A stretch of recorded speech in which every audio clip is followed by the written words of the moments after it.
Read all about it. Read all about it. At the Essex Chronicle in the late 1970s, there was a junior reporter by the name of Mike Parker. After an interview with the editor, it was suggested that perhaps he was destined for greater things.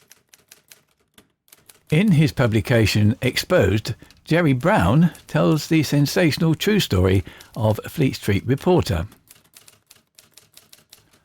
For over 25 years, Jerry Brown has been a top-class investigative journalist.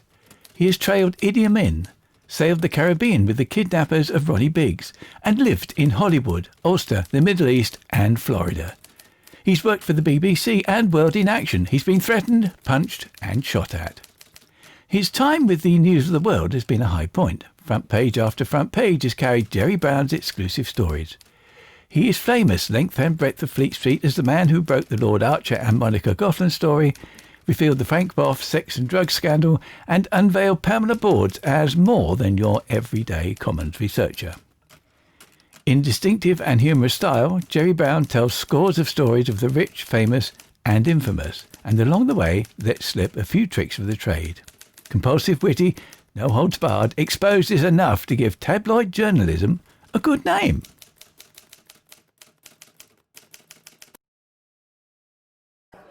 Jerry was in The Printer's Pie with fellow freelance Mike Parker and Carlos the bar manager. And he said, "Mr. Jerry, the kidnapper you write about in the paper this morning, he was here with two other Sun men. You have missed him. They go off in a taxi."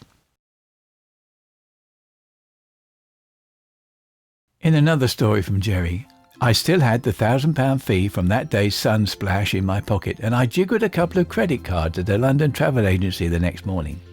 Mike Parker said that he would be on the London end of the Enterprise, and I boarded the flight for Barbados, tourist class. Up front, in first class, television comedian Jim Davidson was laughing and joking and opening bottles of champagne with his blonde girlfriend. I made one phone call to London and spoke to Mike Parker just as he rose for breakfast. "It's real," I said. "This is no hoax, no publisher's hype. Ronnie Biggs has arrived in Barbados and is on his way to the police cells at this moment." "I'll start to call round the news desk now," Mike said. "We're in business. You get some sleep. Is there anything you need?" I ended the call with a dramatic message I'd always wanted to pass back to Fleet Street on a crackling phone line from a foreign assignment. "Send lawyers, guns and money," I said. Mike just laughed. Mike Parker called me from London later that day and passed on the congratulations of the editor of The Sun, who wanted to buy the whole package: interviews, undeveloped film, the background to the planning of the snatch, for a fee that would have given us the equivalent of a year's salary each. An hour later he called back. The deal was off. Rupert Murdoch himself had been consulted, and even though he appreciated that Parker and I had just acted as journalists on the job, he wouldn't sanction any payment for a story that had involved an abduction or kidnapping. Not to worry, there were plenty of other takers. Miller had been offered a deal, £60,000 for the whole exclusive. There were two conditions. He had to retrieve the rolls of film from my room, and he had to get me to agree a price for my silence. And the silence of Mike Parker. And in another part of the story, I wanted to listen to the rest, but I was paged to take a telephone call. It was Mike Parker, on the phone from London. He thought I'd better know that the friends of Ronnie Biggs were having a meeting in a pub in North London that night.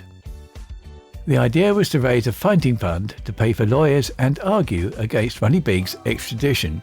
They were holding a press conference organised by the newly appointed chairman of the Friends of Ronnie Biggs Fund, and the media were expected to make generous donations at the door if they wanted to be admitted. The media event was the brainchild of longtime friend of Ronnie Biggs, SAS anti-terrorist expert Michael "Rocky" Ryan, and all the cash donations were being gratefully accepted. Within 48 hours, the Scotland Yard team had formally identified Ronald Arthur Biggs. Court appearances were being scheduled, and American attorneys, publicity-hungry civil rights lawyers, were offering to represent the great train robber for free. I told Mike Parker I'd air freight the rolls of film back to him in London, and that he had a free hand to get the best deal he could. I was going to stay on in Barbados and see it through to the end. Read all about it. Read all about it. Daily Star, Sunday Scoop. I saw a UFO Buzz Aldrin passes lie detector test, revealing aliens. Read all about it. Read all about it.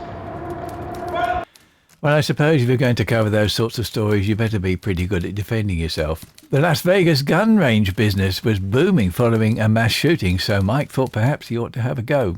Mike Parker had to queue for 20 minutes to hire an AK-47, a weapon that's capable of firing 600 rounds a minute. The legend that is by Mike Parker continues to thrill Daily Star readers.